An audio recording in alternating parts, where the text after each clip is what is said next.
placer de comentarles que estamos con la presencia de José Luis Álvarez. Él es antropólogo natural de la región Junín, pero tiene una experiencia bastante interesante de labores que ha realizado a lo largo de su carrera profesional en distintas regiones del país. Yo estoy bastante contento de tener a José Luis en nuestra edición número 2 de nuestro podcast y él nos va a contar su experiencia. Pero para darle el saludo y bienvenida, doy pase a José Luis. José Luis, buenos días. Preséntate, por favor, coméntanos cuál es un poco de tu perfil profesional y ahí arrancamos con la entrevista de fondo. Por favor, José Luis, buenos días. Un abrazo a todos tus eh, oyentes y videntes. Gracias por la oportunidad. En realidad he transitado por la gestión pública los últimos 15 años, pero previamente yo realicé estudios de antropología en la Universidad Católica y posteriormente en la Universidad de Wageningen en Holanda y la Universidad de Bath en Inglaterra, lo que me formó tanto en la antropología como en la economía y en la gestión internacional y pública. Al volver, tuve la oportunidad de trabajar en Junín, luego en la presidencia del Consejo de Ministros, después en Amazonas, luego en Iquitos y luego en varios ministerios, lo que de alguna manera me ha formado como gestor público, pero también como académico, porque en todos los lugares donde he podido estar he estado enseñando en las universidades, porque es algo que siempre me gusta y siempre es bueno transmitir a las nuevas generaciones las experiencias que uno va desarrollando, ¿no? José Luis, tu experiencia es bastante importante a lo largo de tu formación académica y esto lo has traducido posiblemente en espacios académicos y en espacios profesionales donde te has desempeñado laboralmente. Yo tuve la suerte de compartir alguna experiencia laboral contigo hace algunos años y de esas experiencias pues hay varios logros que tú has destacado a lo largo de tu carrera, ¿no? Hoy precisamente en este podcast lo que pretendemos es conocer la experiencia de profesionales competentes que han sabido resolver problemas en la vida laboral. Y hablábamos previa a esta entrevista precisamente de los éxitos que has tenido en tu gestión como gestor público, valga la redundancia, en Amazonas. Y eso es una de las experiencias que queremos recoger, José Luis, sobre un proyecto que potenció el turismo en esta región y puso en valor un resto arqueológico importante, como son la fortaleza de Cuela, ¿no? Entonces, yo quisiera arrancar de frente con esta experiencia bastante positiva, José Luis, y que todos los que nos están viendo conozcan cuáles han sido los retos que en tu gestión te ha tocado afrontar, porque sabemos que una obra de gran envergadura demanda también una gestión eficiente de este tipo de proyectos. Bueno, sí, esta fue una gran experiencia en Amazonas, específicamente Chachapoyas y Cuela. Lo que sucede es que yo soy gerente público de Servir y en ese tiempo en el área de turismo y desarrollo económico.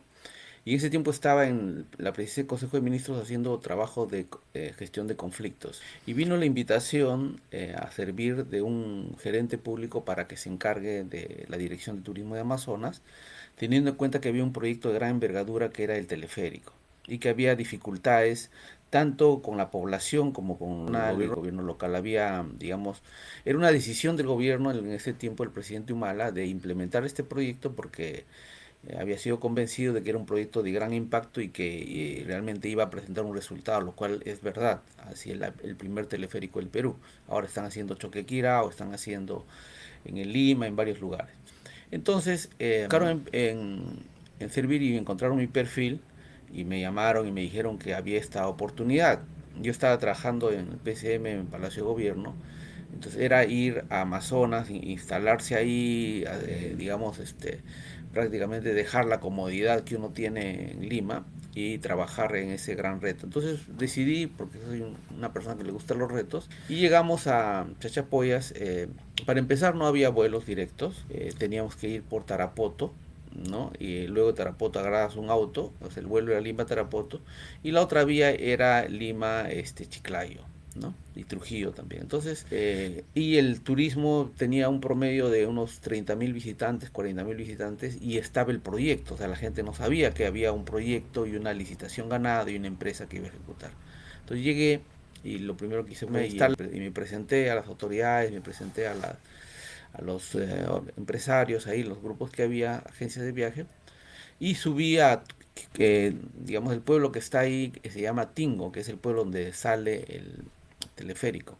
Y es un pueblo, una comunidad pequeña, que de unos 700 habitantes y bastante ganadería, agricultura, pero bastante pobre, y no tenían ni idea de lo que significaba un teleférico, ni siquiera la palabra existía. Sí, las autoridades sabían algunos, entonces había oposición, el gobierno regional sí estaba decidido, pero no entendía mucho el proyecto porque era el primero del Perú, pero sí tenía una voluntad, pero el alcalde del gobierno local no, simplemente él se negaba al proyecto porque sentía que no lo beneficiaba directamente a él ni a su comuna. Y algunos empresarios no sabían tampoco, pero sí en Lima el grupo empresarial de turismo, el Ministerio de Comercio y Turismo estaban muy decididos, era un proyecto emblemático, pero había que digamos, hacer la intervención en situ, ¿no? Y había algunos asesores que trabajaban, pero no habían logrado lo que nosotros llamamos la licencia social, digamos, ¿no? Entonces fui a Tingo y empecé a armar talleres, grupos de trabajo para ir explicándoles en qué consiste y ir convenciendo al alcalde, que estaba bastante duro, de que firme los documentos para que autorice a la empresa a entrar a la construcción. Fue bastante difícil en cuanto que había que explicarle el impacto económico que iba a tener. No tenían idea de que eso iba a transformar toda esa zona. Para empezar, solamente te digo, en ese momento los terrenos estaban 7.000 soles, grandes terrenos. Ahora están 300.000, 400.000. O sea, el impacto económico es enorme. Pero ellos no tenían una idea de eso, que eso iba a significar. Y había una ruta por María, una ruta tradicional, con algunos restaurantes que habían hecho una contracampaña, porque ellos sí se iban a sentir afectados porque el teleférico iba a ir directamente. Entonces, pero era un grupo muy pequeño. La gran mayoría sí estaban, digamos, iban a ser beneficiados. Entonces, ¿Cómo se logra persuadir, José Luis, precisamente a dos niveles, teniendo escenarios contrarios? claro.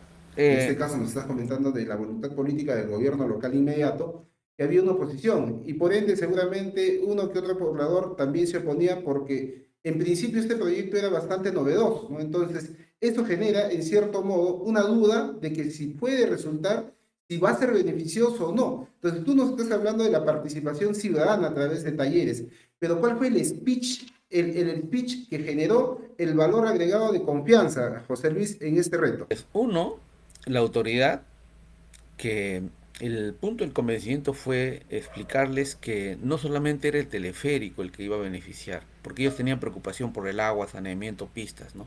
Le dije que el teleférico iba a permitir que esos proyectos de saneamiento sean más rápidos. Entonces usted va a tener su saneamiento, sus pistas y veredas, todo mucho más rápido que cualquiera, porque este proyecto va a traerlo junto, porque no es solamente traer el teleférico, sino un conjunto de proyectos alrededor.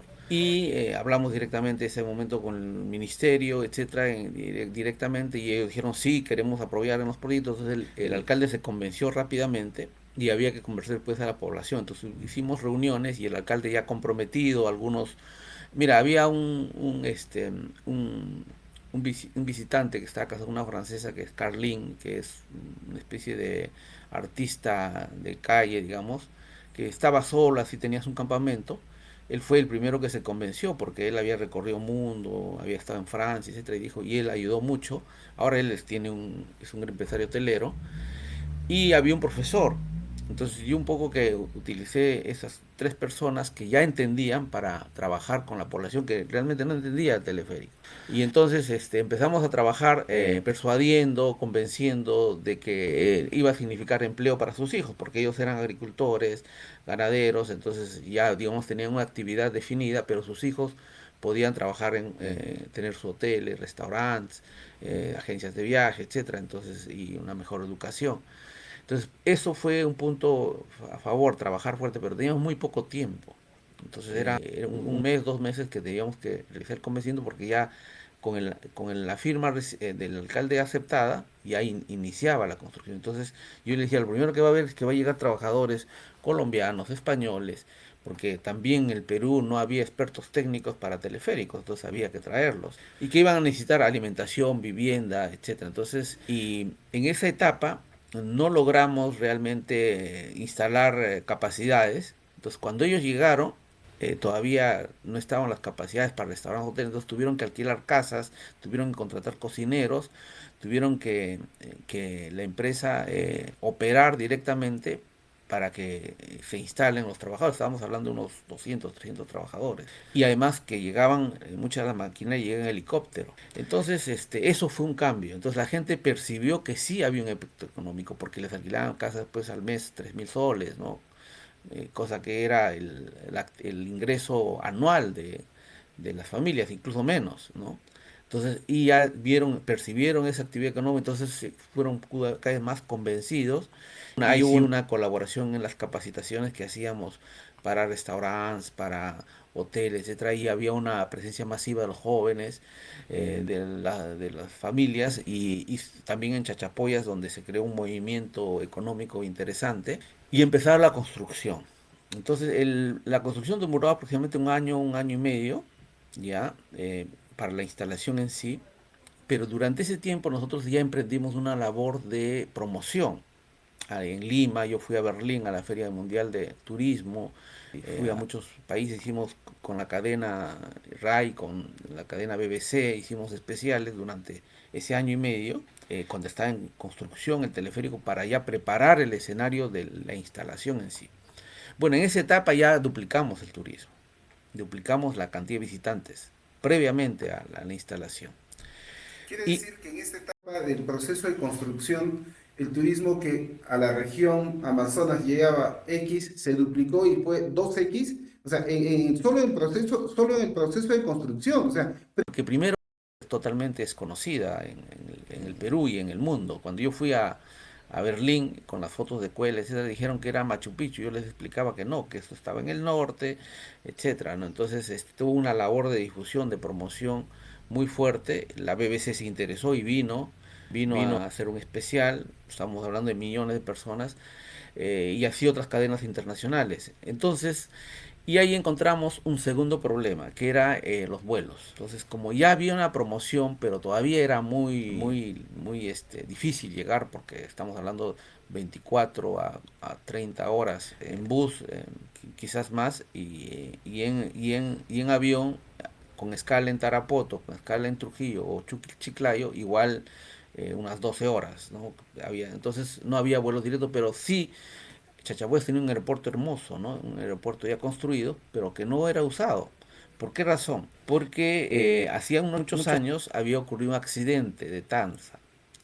Entonces, ¿qué pasó? Que había un vuelo normal en ese tiempo y un avión se estrelló contra una cordillera y murieron N personas, y que dejó traumado al pueblo, a la ciudad de Chachapoyas, porque ellos pensaron que se debía a la ubicación, a los vientos. Entonces, y ya dijeron, este aeropuerto no sirve, no hubo vuelos, se suspendieron muchos años y el aeropuerto estaba ahí. Entonces hicimos unos estudios ahí, para demostrar si era realmente los vientos, y todo lo que nos dieron era que era error humano, o sea que no provenía de la ubicación. Entonces iniciamos un trabajo de convencimiento, la gente se resistía. Entonces, ¿qué hizo? Con el Ministerio de Transportes iniciamos vuelos subsidiados de Tarapoto a Chachapoyas a 30 soles, 20 soles, 30 soles.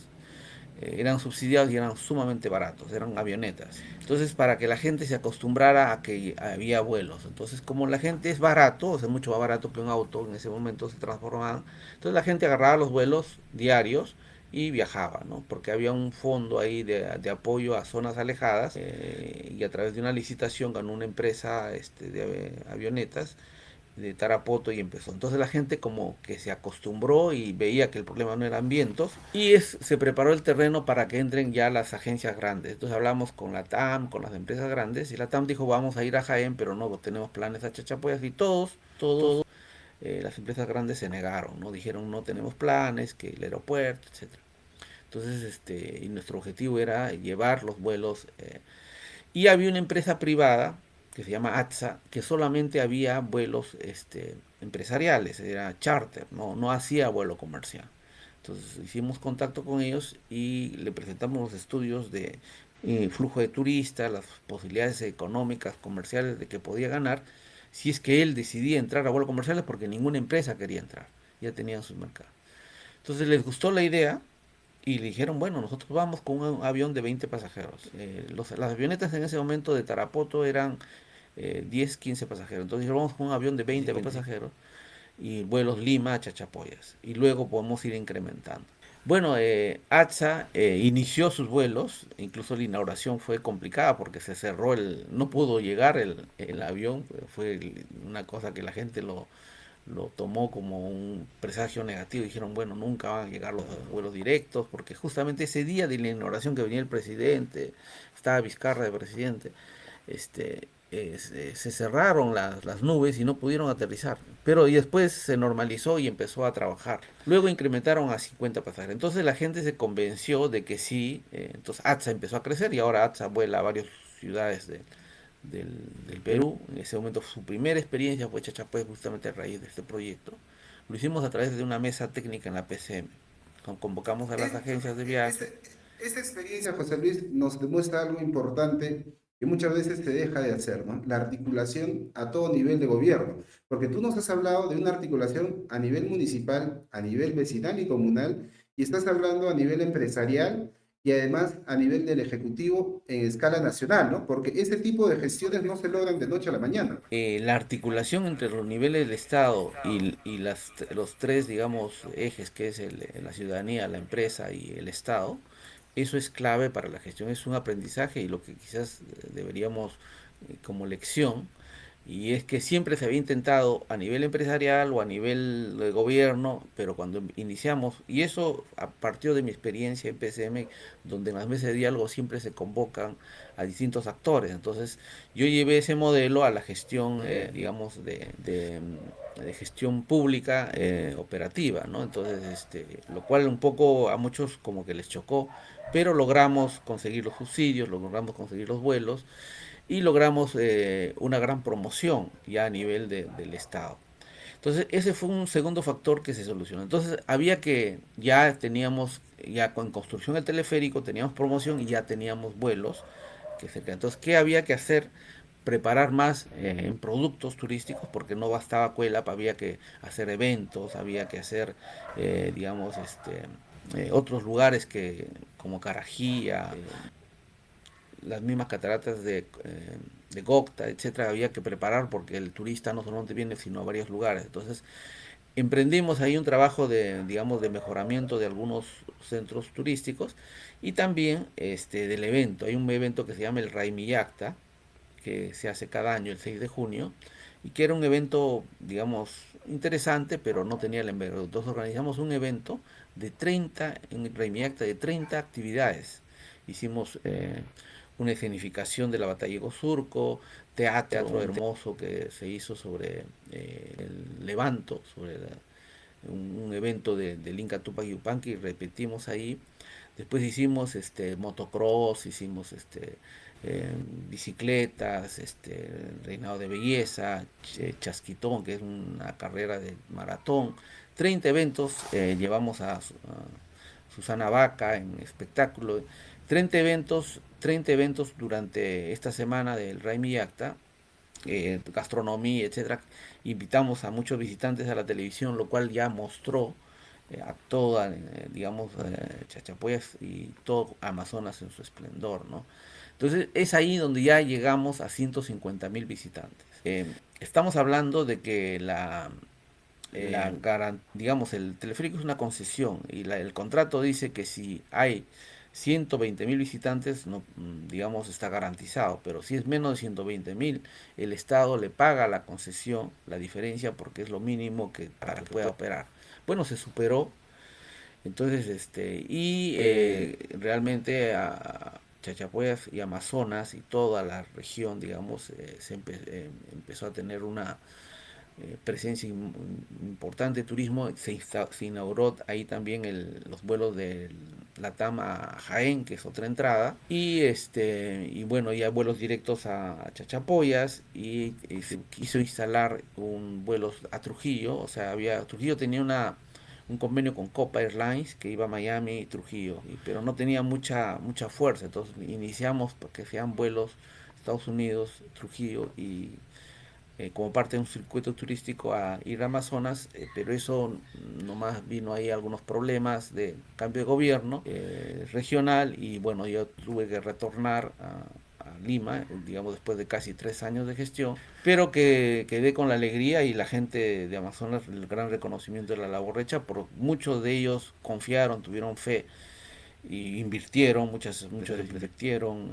Ahora es una ciudad pues, bastante turística, en ese momento no lo era y tiene una gran importancia. En ese tiempo vinieron también una misión de Apurima, de Cusco, querían el teleférico Chequiquirao. Y yo les llevé porque en ese momento ya estaba construido, ya estaba, y se convencieron también y ahora creo que ya están en construcción. Entonces, la gran experiencia del primer teleférico es que mostró que un producto innovador, una decisión política y un equipo pueden lograr cambios en la economía, porque ahora los ingresos son, hace poco, el año pasado hablé con el alcalde, ha expandido su trámite urbano, ha crecido, hay hoteles, restaurantes, tiene mejor presupuesto, digamos, de gestión, está mejorando vías, hospedajes. O sea, yo volví después de algún tiempo, pero de ahí no he vuelto, pero todos los que me cuentan, realmente hay una actividad económica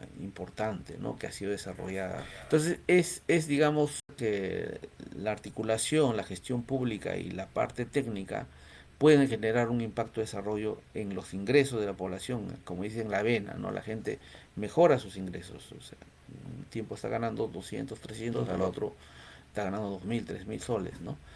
Entonces, y lo cual sí mejora, pues pueden enviar a sus hijos a una mejor universidad, mejorar sus viviendas, alimentación. Entonces, son actividades que generan un impacto económico y social con una decisión política. Yo he sacado el costo, un teleférico cuesta pues unos aproximadamente unos 40, 50 millones de dólares, estamos hablando de 100 millones de soles, pero si multiplicamos los ingresos que ha mejorado, estamos viendo toda esa zona un crecimiento pues de casi 800%, o sea, es decir, has invertido 100, 200 millones de soles, pero has tenido un impacto de aproximadamente ingresos anuales de toda la población de 800, 900 billones. Entonces, ese es el multiplicador y siempre pongo como ejemplo, mientras que hay obras donde inviertes 200, 300, 400 y no tiene mucho impacto, por ejemplo, hay obras que hacen mejoramiento de agrícola, por ejemplo, ¿no? Mejores de irrigación, que sí mejora en algo, pero no al nivel de una inversión de este tipo. De repente duplican sus ingresos las familias, con mejor irrigación tienen una mejor temporada de producción, ya no una cosecha al año, sino dos, con lo cual duplican sus ingresos, pero en este caso no, en este caso es 8 o 10 veces más. Ese Es tipo de importante esta proyectos son... lección que nos dejas, José Luis. Es importante la articulación estatal, pero yo quiero preguntarte sobre el aporte del empresariado regional de Amazonas, o sea, del empresariado local en Chachapoyas y en los distritos que involucran todo este circuito turístico, no solo como el teleférico, sino también el teleférico es la oportunidad ancla, ¿no? Y a partir de esto se desarrollan otro tipo de industrias como la hotelería, la gastronomía, agencias de viaje, hoteles, guías y otro tipo de servicios conexos al servicio de teleférico. Entonces, ¿cómo fue la respuesta del empresariado local? Porque eso es importante. Nos has hablado de empresas grandes a nivel de aviación, pero quiero saber cómo reaccionó el empresariado porque esa transformación debe ser también parte de la voluntad de los Lo, locales. el, em, lo que pasa es que había muchos de Amazonas que tenían sus dineros en Lima, por ejemplo, han hecho sus negocios, restaurantes en Lima, o habían hecho distintas actividades y vieron la oportunidad de volver ese capital a su propia tierra.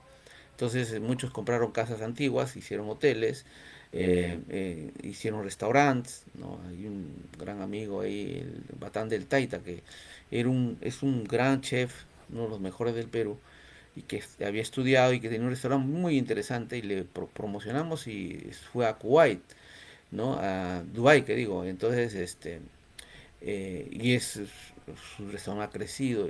Por ejemplo, todo es inversión de él propia y algunos que empezaron a adquirir con los bancos. Es decir, gran parte del crecimiento se debe al esfuerzo y la iniciativa de ellos porque sí veían la oportunidad de negocio. También hubo, por ejemplo, la CECA Sandina alquiló un hotel grande, lo mejoró, y así se fueron instalando hoteles, por ejemplo, en la zona de Gocta, sí, el Hotel Gocta Lodge, me preguntó cuando iniciábamos todo eso, ¿tenía voluntad de invertir o no? ¿Qué piensas? Entonces le dije, mira, si viene el teleférico, invierta, y él invirtió toda una zona de construcción al costado de su hotel inicial, porque ya había que el flujo. Y después cuando volví unos meses después, años, estaba lleno, me dijo José Luis, realmente esa fue la mejor decisión porque he invertido en esto, tenía hoteles también en otros lugares, pero aquí realicé la inversión y ahora estoy lleno, o sea, necesito invertir incluso más. Entonces, mucho y eso genera empleo. Muchas de las personas que trabajan ahí, trabajan ahí, eran gente local que se capacitaba, o guías, igual las comunidades generaron mucho emprendimiento en gestión de guías. Es decir, generó lo que llamamos el desarrollo, ¿no? Entonces, todo a partir de una inversión. Entonces, la gran lección es que una inversión bien hecha y con un efecto multiplicador, aparte que el turismo genera empleo directo e indirecto bastante, más que otras actividades. Entonces, este modelo fue sumamente interesante, tiene un impacto, hay grandes amigos, siempre están presentes, nos encontramos y siempre, hicimos conciertos, un grupo Yarik, que después fue muy conocido a nivel nacional, que era un grupo muy bueno, tenía algunos de su familia en Francia, los trajimos para que haya un espectáculo al nivel, entonces así fuimos promoviendo las capacidades locales y nos quedamos contentos porque se generó un desarrollo, ¿no? Y yo creo que ese impulso es que ahora le da sostenibilidad, es un destino turístico, digamos que está siempre en el mapa, todo el mundo está visitando, aun cuando ahorita están reconstruyendo Cuela porque se cayó durante la pandemia, hubo una infiltración, pero igual toda esa inversión para reconstrucción también es producto de eso. Probablemente si no hubiera habido el teleférico hubiera estado abandonado como muchos centros arqueológicos, ¿no? En nuestro país. Una experiencia muy buena, siempre lo llevo como caso de estudio cuando dicto mis clases y obviamente es el de generar el desarrollo, ¿no? Ujú. José Luis, interesante la experiencia que nos has contado. Yo resumo de tu participación algunas lecciones importantes que no puedo dejar de mencionar. Número uno, la capacidad de articulación. Número dos, la decisión política y el diálogo permanente, porque nos estás mencionando que has articulado, pero no bastó con eso, sino también hubo seguramente decisión política del gobernador regional, del alcalde, de los ministros, del mismo presidente de la República, del empresariado, de los vecinos y otros actores más, que todos concluyeron con un mismo objetivo. Esta experiencia es bastante positiva y nos deja un caso de éxito que hoy nos has contado. Alineamiento en base a un objetivo, ¿no? Entonces, pero obviamente al principio no era así, estaba bastante desordenado, cada uno iba por su lado, cada uno tenía sus planes, había dudas, desconfianzas. El gobierno nacional también quería, digamos, implementar, no entendía por qué había resistencia, y así estaba todo. Entonces el trabajo de gestión, de articulación fue bastante, digamos, el diálogo fue muy importante, reuniones, y además un factor que yo venía de fuera, entonces de alguna manera no tenía los anticuerpos que tienen a veces los gestores locales por cuestiones políticas, entonces supe usar y claro, me decían, pero tú no eres de acá, desconoces, entonces más bien fue un factor. Por ejemplo, cuando les anuncié que iba a venir los vuelos, el mismo chofer que me llevaba me decía, José Luis, esto es imposible, eso no va a pasar, mejor no hagas declaraciones porque salió en el diario. Entonces yo le dije, bueno, yo sé por qué lo hago. Entonces había confianza, ¿no? Porque aquí todos han prometido, nadie ha logrado, porque es difícil. Entonces yo tenía la herramienta de las mesas de desarrollo que armamos en el PCM con transporte, etcétera, y identificamos el subsidio, y el subsidio fue clave, ¿no? Entonces se hizo las gestiones, etcétera, y la gente se convenció, y luego, bueno, convencer a esta empresa, ATSA, también fue importante. Fuimos a hablar con todas, ¿ah? Con el FEBUS, en ese momento era el FEBUS, con la TAM, con todas las empresas que están en el mercado, y ninguno quiso. Entonces tuvimos que convencer al sector privado para que apueste, y ellos ahora, a partir de esa experiencia, ahora van a Mazamar, a Rioja, a varias ciudades, o sea, es una empresa comercial. Uh -huh. Voy a voltear la página y para pasar de esta experiencia exitosa en Amazonas, hay otra experiencia que quisiéramos que nos cuentes y es precisamente todos los trabajos previos que realizaste para que se articule y se desarrolle un hecho histórico bastante importante, la celebración del bicentenario de la batalla de Junín. Yo te he visto en TV Perú en más de una ocasión. en entrevistas en medios nacionales, te he visto en diarios, te he visto haciendo lanzamientos en conferencias de prensa y otros más, porque se trataba de un hecho bastante histórico, ¿no? Se ha hablado mucho de la gesta de la independencia en la batalla de Ayacucho, pero había un capítulo casi olvidado de nuestra historia, ¿no? La batalla de Junín el 6 de agosto. Entonces, yo quisiera partir de esta premisa para saber cómo fue este caso de la gestión y la articulación, porque entiendo yo que tú ya en ese entonces estabas en el gobierno regional, ya no de Amazonas, sino de Junín, ¿no? Como director regional de Comercio Exterior y Turismo. Entonces, quisiera conocer esta experiencia bastante interesante, José Luis. Por favor, ilústranos con tu experiencia y cómo gestaste este hecho histórico para que se vuelva quizás materia también de debate y análisis de la articulación y la gestión pública.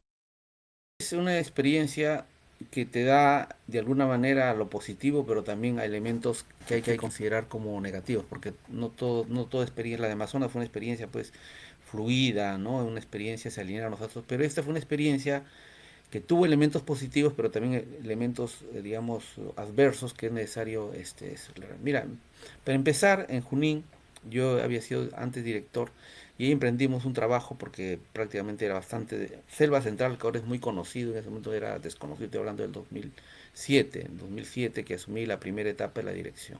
Entonces ahí es donde hicimos quizás un trabajo muy interesante, promocionar Selva Central, pero quizás lo más importante y es que logramos posicionar, porque Junín está cerca a Lima, como un destino cercano a Lima, ¿no?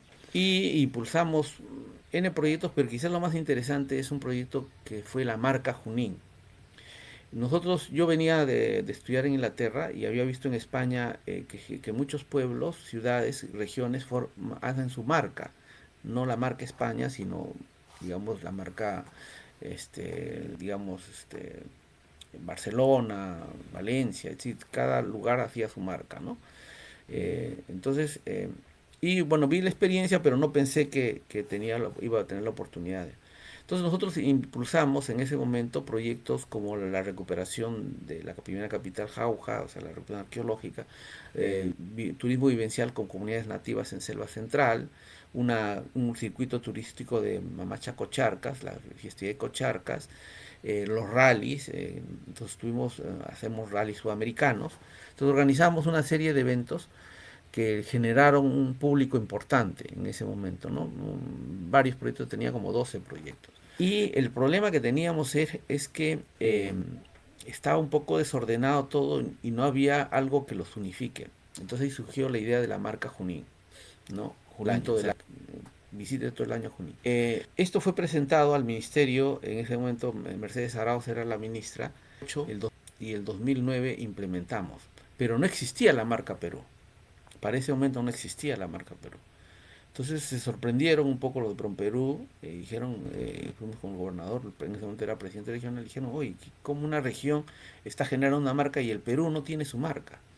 Por eso siempre digo, vamos a los documentos. La marca Junín se crea, según el documento, el 2009 y lanzamos en Palacio de Gobierno, en el gobierno de Alan García.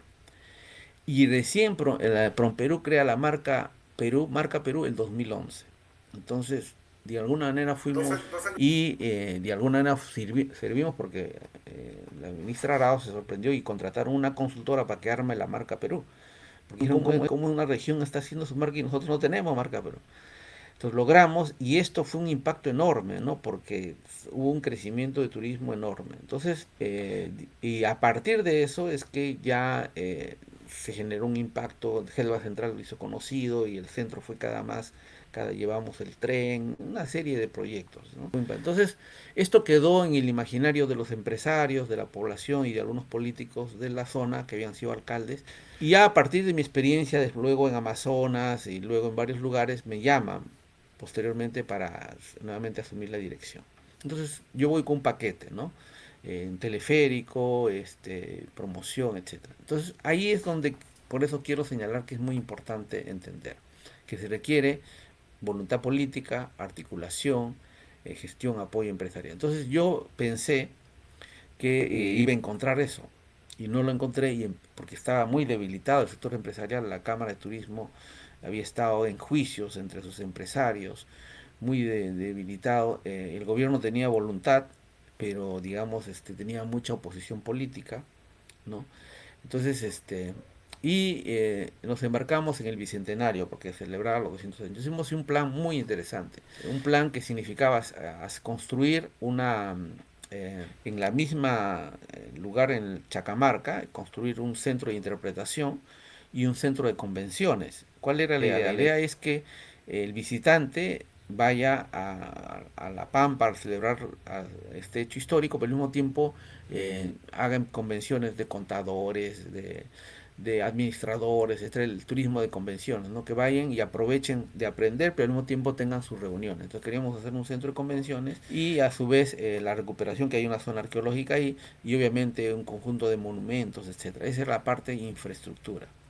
Queríamos una película, un programa de televisión y un espectáculo para esa fecha con los cantantes importantes, más importantes de ese momento. Estábamos hablando, ¿sabes? De Gianmarco, incluso hicimos contacto con el equipo de Karol G, que era muy caro, pero hicimos con Diego Torres, muchos cantantes internacionales que el cual ya estábamos armando, Jarcas, porque como era una gesta, digamos, multinacional, estaba Bolivia, queríamos llevar un conjunto de cada país para la celebración. Entonces hicimos un trabajo de promoción muy fuerte, que seguramente salió en la televisión, etcétera, y fuimos avanzando en todo este plan que teníamos de impactar. Y además nuestro presupuesto, digamos, fue cuestionado, pero yo les mostré que en realidad PROM Perú gasta un promedio de casi 600, 700 millones en promoción internacional al año, y nosotros teníamos un presupuesto, digamos, modesto en cuanto a promoción de 8 millones o 12 millones, pero la construcción era más. O sea, todo este centro, digamos, si nos iba a costar más o menos unos 20, era digamos, un centro de convenciones. Y aparte el teleférico que íbamos a hacer en Concepción. Entonces toda esa experiencia yo fui trabajando. Iniciamos la gestión y fuimos avanzando. Y ahí surgió una oposición política muy fuerte. Al interior del propio gobierno, sus consejeros, pero al mismo tiempo una oposición política a nivel nacional, porque el gobernador había manifestado sus intenciones de ir al gobierno nacional y obviamente ya había celos de congresistas, etcétera. Lo llamaron a una comisión investigadora, entonces y él declaró además que iba a invitar a Venezuela, estaba Maduro, y que porque Venezuela participó, entonces generó una posición política, entonces se generó un entorno político bastante tóxico, ¿no? Pese a ello, seguimos avanzando y logramos avanzar en promoción, avanzar en los procesos para la construcción de monumentos, una canción, etcétera. Pero el ambiente se tornó bastante tóxico por la oposición política y el gobernador como que retrocedió y digamos esa pérdida de confianza, porque como te digo, uno tiene que trabajar alineado, ¿no? Como en el caso de Amazonas, gobierno regional, gobierno local, empresarios, etc. Entonces los empresarios fue bastante difícil por el tema de la parte crítica, pero sí en Junín tuvo un total apoyo de la población, tanto de autoridades como entonces y del ejército también. Entonces, pero no se logró los otros. Entonces, de alguna manera se logró avanzar, pero no a la ambición que teníamos, ¿no? Entonces yo, digamos, anulamos el convenio de gestión porque iba como gerente público un mes antes o 2 meses antes del evento, lo cual generó también un sinsabor y lo que avanzamos, lo poco que pudimos avanzar tuvo un impacto y que de alguna manera se reflejó en la promoción, pero no lo que queríamos. Sí, Lo que obviamente queríamos nos era estamos pues que adicional al tema de articulación también existe un peso político que quizás si comparamos, hacemos una par con tu experiencia en Amazonas, aquí hubo un peso quizás político externo, como hablas del Congreso, del Consejo Regional, y posiblemente también los adversarios políticos locales, ¿no? Porque es ahí donde principalmente se gesta la oposición inicial y de ahí articula y habilita. Sin embargo, el resultado que se mostró a nivel mediático al menos, incrementó seguramente la potencialidad turística, porque la región Junín tiene potencialidad turística en la selva central, en Huancayo como capital, pero la zona altoandina, como la provincia de Junín como tal, donde se desarrolló este evento, es un poco el patio trasero de la región, ¿no? Entonces, esta reivindicación histórica podría devolver ese sitial histórico que corresponde. Tengo entendido, porque el alcalde de alguna manera seguido conversando, que sí hay siempre el turismo, o sea, digamos, ha logrado un impacto, pero no obviamente el deseado. Y y ha promovido Junín, porque Junín, digamos, como la parte histórica, pero también está, por ejemplo, una festividad como la Tunantada, que digamos, logramos consolidar eso, tiene un origen, digamos, más de las canciones, se hizo popular, pero le dimos un sentido turístico que ha tenido un impacto ahora muy fuerte. Entonces, y ahí en esa zona es la Chonguinada, que de alguna manera también reflejó. Entonces, quizás la gran lección de esta experiencia, y es que, eh, tú sabes, el entorno político peruano es muy tóxico, ¿no? Entonces, si bien es cierto tenemos un desarrollo económico, una sostenibilidad económica, el entorno político sí es. Entonces, quizás no valoré, digamos, esa gran dificultad del entorno político para plantear un proyecto bastante ambicioso y que logró, digamos, un 30-40% de lo que habíamos planificado, pero el 70% se quedó en proyecto, ¿no? Entonces, y yo estoy seguro que si logramos ese alineamiento, ahorita sería una potencia, como lo es en su momento Chachapoyas. Entonces, esa era la idea, ¿no? Entonces, repetir ese modelo. Pero aquí sí, quiero señalar que el entorno político es clave. Escucho muchos analistas que dicen, ¿no? La economía va por un lado y la política va por otro. Y no es así. En la gestión pública, la política influye en la economía. Quizás a nivel digamos, del balance del PBI, del equilibrio financiero, de la inflación, sí hay un BCR y una política que da estabilidad. Pero a nivel de la gestión del desarrollo económico, en sí, la política tiene mucho que ver.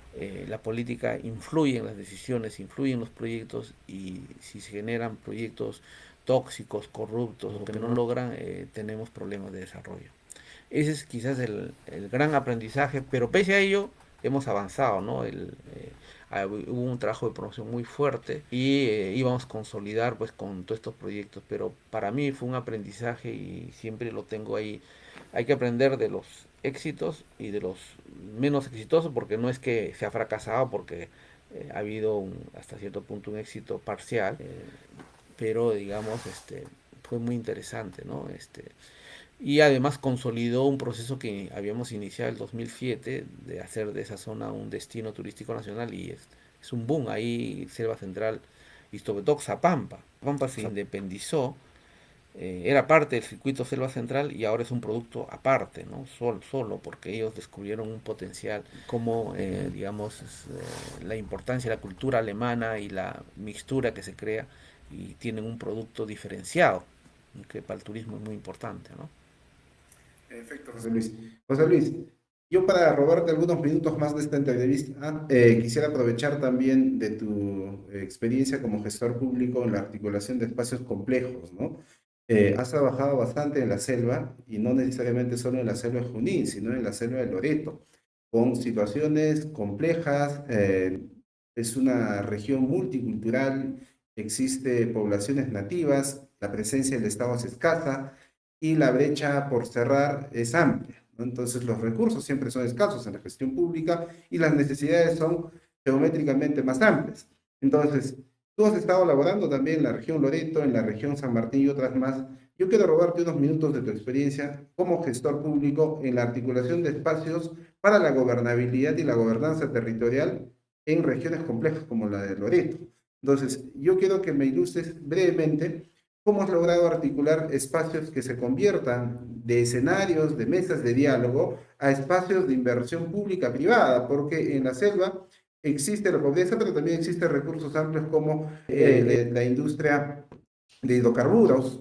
Por favor, ahí y coméntanos, José Luis. Mira, para entender, Loreto es una región totalmente diferente al resto del país. No hay lugar en el Perú que se parezca a Loreto.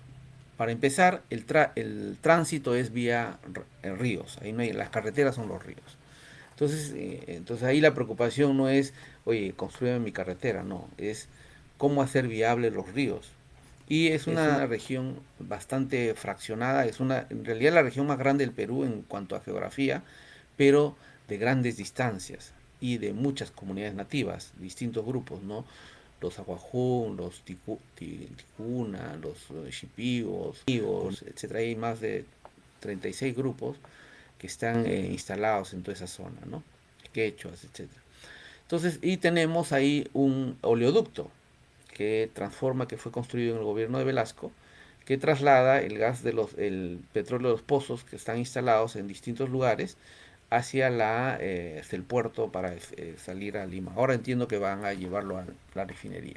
Entonces el gran problema que teníamos ahí es que siempre las comunidades, incluso hasta ahora, pero en cantidad en ese momento, cortaban los tuberías o se producían derrames, con lo cual se producía un desabastecimiento y una exigencia porque esas comunidades no tienen servicios básicos, la mayor cantidad de gente no tenía educación, es decir, y siempre había esa exigencia. Entonces no había herramientas, formas de manejar porque obviamente el Estado nunca había mirado a esa zona para el desarrollo, para el cambio, para la adaptación intercultural. Incluso un proyecto digamos, a través del Amazonas, de un proyecto que ganó una empresa china para hacer la vía, o sea, transformar productos a través de esa vía y el cual fue paralizado precisamente por la oposición de las comunidades, ¿no?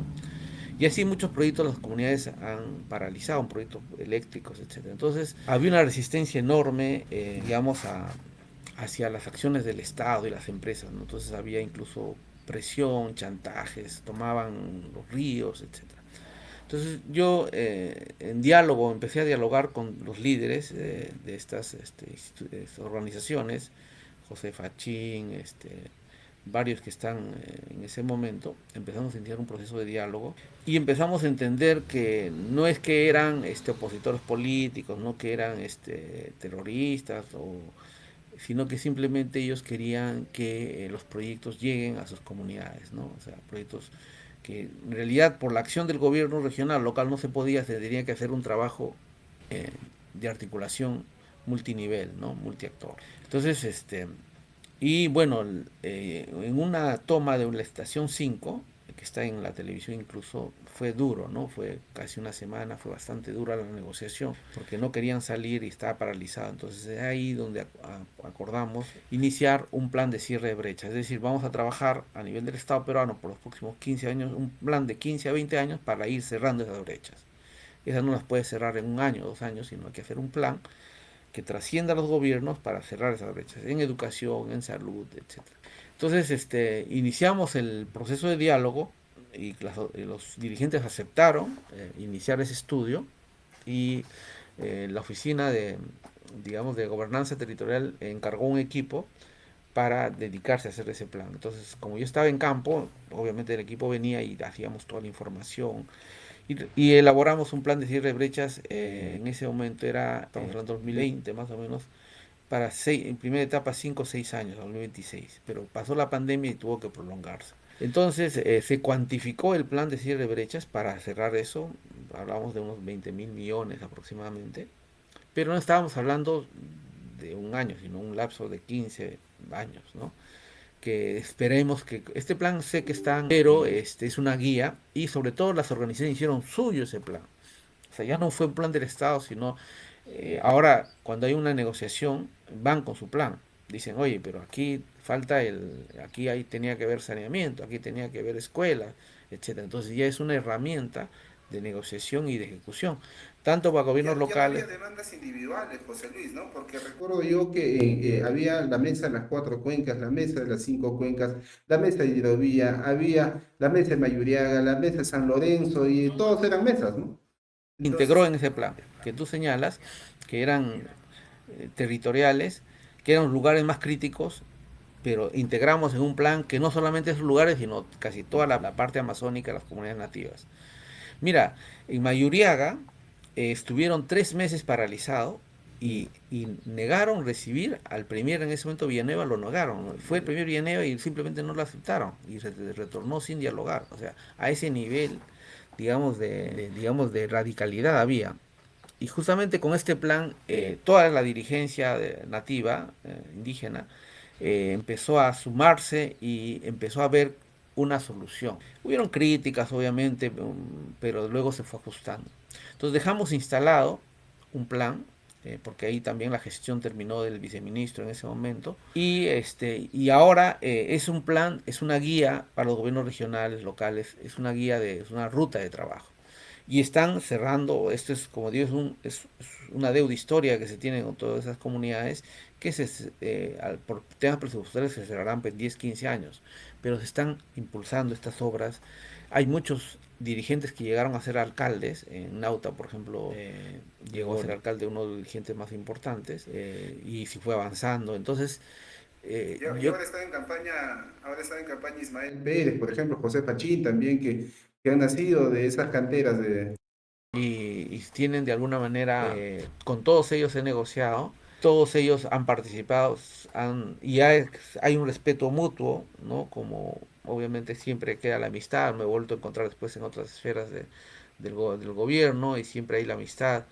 Ya no pude retornar porque yo vine por la pandemia y ya no pude retornar. Y digamos, quedó. Entonces, el gran aprendizaje que es, en primer lugar, que el Perú debe saber articular local, regional, nacional y alinear sus objetivos. Ese es el primer nivel, a nivel presupuestario. El segundo nivel, la articulación no tiene que ser solo en el papel, sino en la gestión operativa, ¿no? Y sobre todo bastante el diálogo, ¿no? Bastante el diálogo con resultados, porque hay un diálogo ineficaz que habla con resultados medibles, ¿no? Un proyecto, digamos, ya hemos avanzado 30%, 50%. Entonces, es el gran trabajo, consiste en un país fraccionado, con niveles de gobierno complejos, y hay que generar esas herramientas. Después ya volví a trabajar en PCM en gobernanza territorial y articulación justamente, y generamos herramientas, digamos, normas para facilitar esta articulación, que existen, las normas están. Pero si no hay, digamos, esa conciencia en los gestores, porque cada uno ve, el gobierno local ve su campo y se dedica a eso, el gobierno regional al campo y el gobierno nacional igual. Incluso hay veces en que compiten y hay veces en que se oponen, etcétera. Entonces, que es fácil sentarse. Entonces debemos cambiar la ley de descentralización y hacer una ley de descentralización no como existe ahora, sino una ley de descentralización articulada y territorial. Nuestra ley de descentralización divide y entrega funciones, pero no genera las herramientas de articulación. Y ahí es el gran problema. Entonces tenemos que hay obras, incluso en Lima, hace poco una calle de Surco y Surquillo, el alcalde hizo la mitad y la otra mitad está sin pavimentar porque ahí se acababa su límite, entonces no pudieron articular. En Lima, entonces yo creo que ahí tenemos mucho camino por recorrer. Y bueno, una de las cosas importantes que está pasando ahorita a nivel turístico es Huaraz. Solamente quiero terminar en eso. Tiene ya los vuelos directos de la TAM, que es clave, y tiene la construcción y el estudio de un teleférico. Entonces Huaraz es una potencia turística que bien encaminada puede ser recuperada. Entiendo que están incrementando el turismo, porque obviamente es una zona del alpinismo, la geografía, la cultura es especial, es un valle hermosísimo. Entiendo que yo fui a dar una conferencia a la Cámara de Comercio sí, hace unos años, y estaba un alcalde que justamente decía que yo tengo el estudio para hacerlo, y entiendo que ya está caminando. Entonces la decisión política, estaba el director regional también, es muy importante, ese alineamiento, y los vuelos también, porque entiendo que la Cámara de Comercio tuvo mucho que ver. Entonces, si se logran unir la ciudadanía, los sectores empresariales, sociedad civil, los gobiernos locales, regionales y el nacional en base a un objetivo y una gestión de un equipo más o menos entrenado, el desarrollo es posible lograrlo. Estoy convencido de que el Perú puede transitar al desarrollo. Necesitamos afianzar estas herramientas, ¿no? Muchas gracias por el aporte. Es interesante la última parte de tu intervención. Nos hablas de articulación. En realidad, eso es una llave importante para abrir las puertas, ¿no? Y hacer un trabajo multiactor, porque solo no lo vas a poder hacer. Necesitas el concurso de la sociedad civil, de las comunidades, necesitas la participación de las autoridades, la decisión política, que en algunos de los casos que tú nos has contado estuvo ausente, y precisamente todo esto tiene que concluir en un objetivo final. José Luis, muchas gracias por haber compartido con nosotros y haber participado en nuestro podcast ABC Casos de Éxito. Espero que en alguna otra ocasión nos podamos juntar nuevamente para conocer algunos detalles más de tus otras experiencias exitosas. Agradezco bastante tu tiempo y te mando un abrazo a la distancia. Muchas gracias, José Luis. Para todos sus oyentes, los amigos de Waraz, que el año pasado estoy yendo algunas veces a conocer más y bueno, a todo el Perú, que creo que tu público es todo el Perú y a nivel latinoamericano también, porque estas experiencias pueden ser replicadas en otros países que tenemos los mismos problemas. Yo he estado dictando cursos en el Instituto Latinoamericano de Ciencias Sociales con estudiantes de México, de varios países, y son problemas similares, ¿ya? Son problemas similares. Entonces yo creo que es un enfoque que hay que pensar más en esa situación, ¿no? Muchas gracias.